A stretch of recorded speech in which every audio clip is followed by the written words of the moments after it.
I don't know when you're going to read this, but I can tell you when it started. I was out for a walk alone in the woods when the entity came for me. It was beyond a blur. It was, for lack of a better term, absence of meaning. Where it hid, there were no trees. Where it crept closer, there was no grass. Through the arc it leapt at me. There was no breeze of motion. There was no air at all.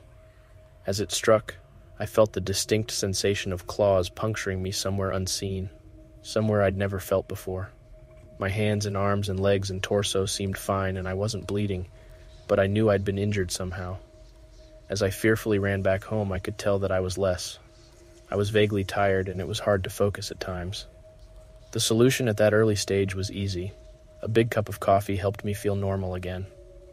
For a while, that subtle drain on my spirit became lost in the ebb and flow of caffeine in my system. You could say my life began that week, actually, because that was when I met Mar. She and I got along great, though, to be honest. I'm pretty sure I fell in love with her over the phone before we even met. It was almost as if the strong emotions of that first week made the entity fight back. It was still with me, latched onto some invisible part of my being. The first few incidents were minor, and I hardly worried about them. The color of a neighbor's car changed from dark blue to black one morning, and I stared at it before shaking my head and shrugging off the difference. 2 days later, at work, a coworker's name changed from Fred to Dan. I carefully asked around, but everyone said his name had always been Dan. I figured I'd just been mistaken. Then, as ridiculous as this sounds, I was peeing in my bathroom at home when I suddenly found myself on a random street. I was still in my pajamas, pants down, and urinating, but now in full view of a dozen people at a bus stop. Horrified, I pulled up my clothes and ran before someone called the cops. I did manage to get home, but the experience forced me to admit that I was still in danger. The entity was doing something to me, and I didn't understand how to fight back. Mar showed up that evening, but she had her own key. "Hey," I asked her with confusion. "How'd you get a key?" She just laughed. "You're cute. Are you sure you're okay with this?" She opened a door and entered a room full of boxes. I know living together is a big step, especially when we've only been dating 3 months. Living together? I'd literally just met her the week before. Thing was, my mother had always called me a smart cookie for a reason. I knew when to shut my yap. Instead of causing a scene, I told her everything was fine, and then I went straight to my room and began investigating. My things were just as I had left them, with no sign of a 3-month gap in habitation, but I did find something out of the ordinary. The date. I shivered angrily as I processed the truth. The entity had eaten 3 months of my life. What the hell was I facing? What kind of creature could consume pieces of one's soul like that? I'd missed the most exciting part of a new relationship, and I would never understand any shared stories or in-jokes from that period. Something absurdly precious had been taken from me, and I was furious. That fury helped suppress the entity. I never imbibed alcohol. I drank coffee religiously. I checked the date every time I woke up. For 3 years, I managed to live each day while observing nothing more than minor alterations. A social fact here and there, someone's job, how many kids they had, that sort of thing. The layout of nearby streets, the time my favorite television show aired, that kind of thing. Always those changes reminded me the creature still had its claws sunk into my spirit. Not once in 3 years did I ever let myself zone out. One day, I grew careless. I let myself get really into the season finale of my favorite show. It was gripping, a fantastic story. Right at the height of the action, a young boy came up to my lounger and shook my arm. Surprised, I asked, "Who are you? How did you get in here?" He laughed and smiled brightly. "Silly daddy." My heart sank in my chest. I knew immediately what had happened. After a few masked questions, I discovered that he was 2 years old, and that he was my son. The agony and heartache filling my chest was nearly unbearable. Not only had I missed the birth of my son, I would never see or know the first years of his life. Mar and I had obviously gotten married and started a family in the time I'd lost, and I had no idea what joys or pains those years contained. It was snowing outside. Holding my sudden son in my lap, I sat and watched the flakes fall outside. What kind of life was this going to be if slips in concentration could cost me years? I had to get help. The church had no idea what to do. The priest didn't believe me and told me I had a health issue rather than some sort of possession. The doctors didn't have any clue. Nothing showed up on all their scans and tests. but they happily took my money in return for nothing. By the time I ran out of options, I'd decided to tell Mar. There was no way to know what this all looked like from her side. What was I like when I wasn't there? Did I still take our son to school? Did I still do my job? Clearly I did, because she seemed to be none the wiser. But I still had a horrible feeling that something must have been missing in her life when I wasn't actually home inside my own head. But the night I set up a nice dinner in preparation, she arrived not by unlocking the front door, but by knocking on it. I answered and found that she was in a nice dress. She was happily surprised by the settings on the table. A fancy dinner for a second date. I knew you were sweet on me. Thank the Lord I knew when to keep my mouth shut. If I'd gone on about being married and having a son, she might have run for the hills. Instead, I took her coat and sat down for our second date. Through carefully crafted questions, I managed to deduce the truth. This really was our second date. She saw relief and happiness in me, but interpreted that as dating jitters. I was just excited to realize that the entity wasn't necessarily eating whole portions of my life. The symptoms, as I was beginning to understand them, were more like the consequences of a shattered soul. The creature had wounded me, broken me into pieces. Perhaps I was to live my life out of order, but at least I would actually get to live it. And so it went for a few years, from my perspective. While minor changes in politics or geography would happen daily, major shifts in my mental location only happened every couple months. When I found myself in a new place and time in my life, I just shut up and listened, making sure to get the lay of the land before doing anything to avoid making mistakes. On the farthest flung leap yet, I met my 6-year-old grandson, and I asked him what he wanted to be when he grew up. He said, "Writer." I told him that was a fine idea. Then I was back in month 2 of my relationship with Mar, and I had the best night with her on the riverfront. When I say the best, I mean the best. Knowing how special she would become to me, I asked her to move in. I got to live through what I'd missed the first go-around, and I came to understand that I was never mentally absent. I would always be there, eventually. When we were moving her boxes in, she stopped for a moment and said she marveled at my great love, as if I'd known her for a lifetime and never once doubted she was the one.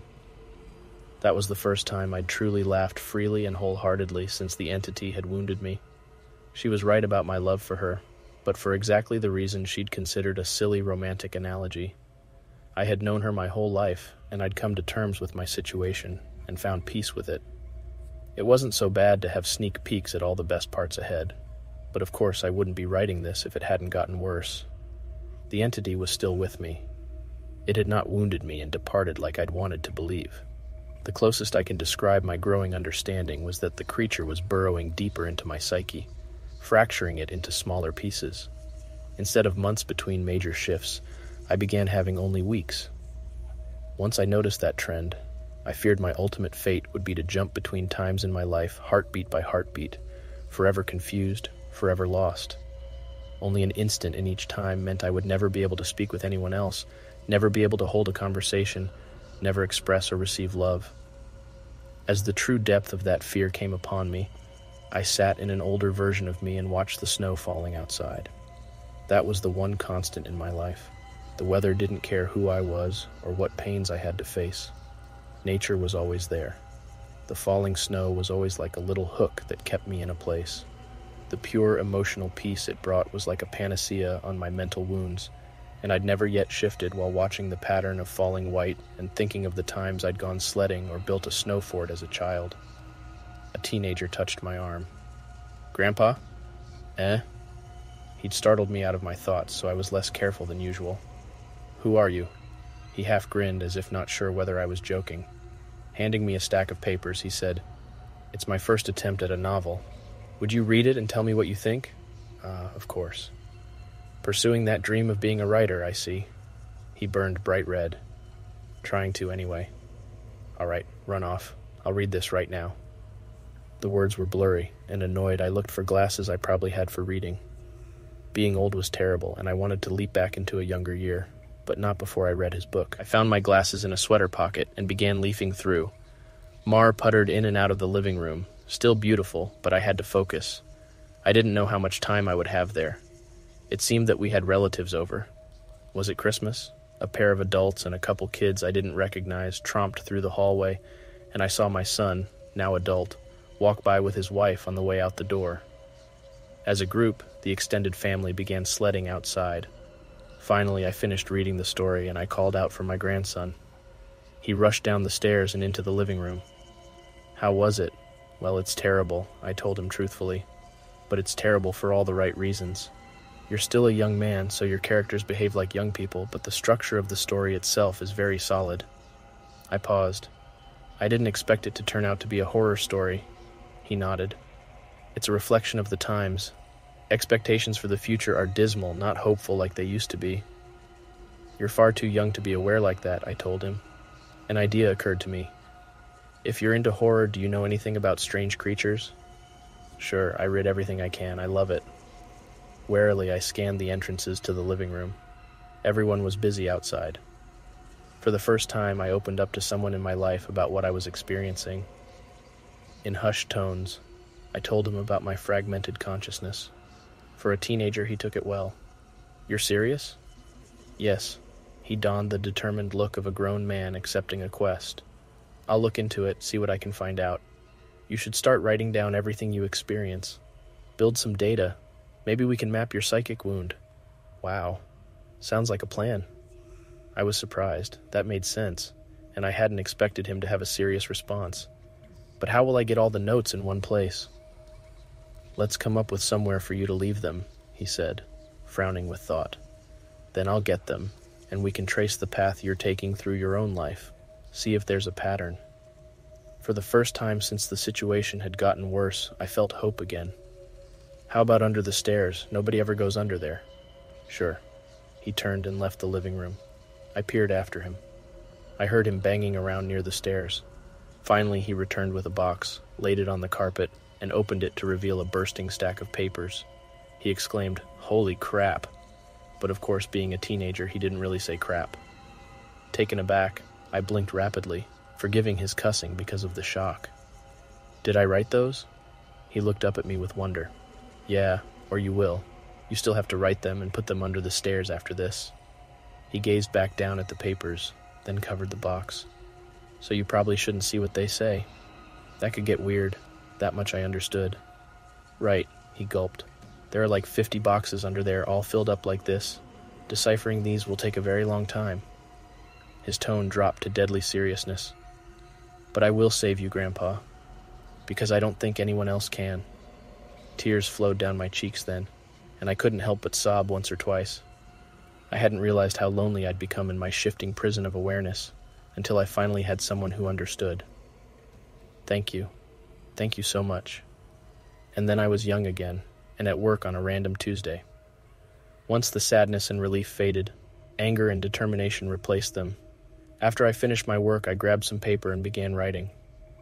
While the weeks shifted around me, while those weeks became days, and then hours, I wrote every single spare moment about when and where I thought I was.